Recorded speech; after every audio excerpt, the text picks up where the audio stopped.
आपकी पूरी बॉडी बस इस एक चीज़ से बनी हुई है। सेल लाइफ की बेसिक यूनिट होती है। और क्या आपको ये बात पता है कि सेल के अंदर न्यूक्लियस होता है जो पूरे के पूरे सेल को कंट्रोल करता है, यानी कि न्यूक्लियस सेल का राजा और सेल ऑर्गेनल्स प्रजा, यही मान सकते हैं। और अलग अलग सेल ऑर्गेनल्स के अलग अलग फंक्शंस होते हैं। अब जैसे कि अगर हम लोग कोई भी एक सेल ऑर्गेनल उठाएं, जैसे like cell membrane and cytoplasm, तो सेल मेम्ब्रेन क्या होता है? किसी भी मेम्ब्रेन एक मेम्ब्रेन बाउंड स्ट्रक्चर होता है। तो सेल मेम्ब्रेन प्रोटेक्टर होता है सेल का, एंड साइटोप्लाज्म जो होता है हमारा, मतलब इस साइटोप्लाज्म का जो टर्म आया है ये भी एक सेल ऑर्गेनल है।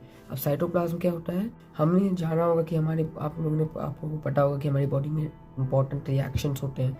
उस तरह सेल भी एक बॉडी है, उसमें इंपॉर्टेंट रिएक्शंस होते हैं। और हमारा जो ये साइटोप्लाज्म है, ये हमारे पूरे सेल के स्ट्रक्चर में अलग अलग इंपॉर्टेंट रिएक्शंस में मदद करता है।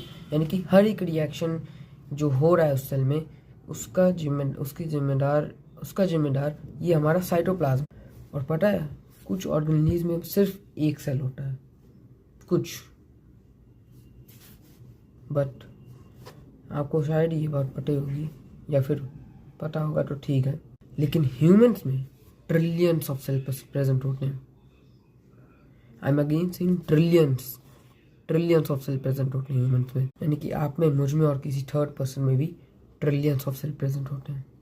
And that's such a big number. हाँ तो भाई लोग हमेशा याद रखने का, no cells no life. And also you don't click subscribe button, you don't never become successful.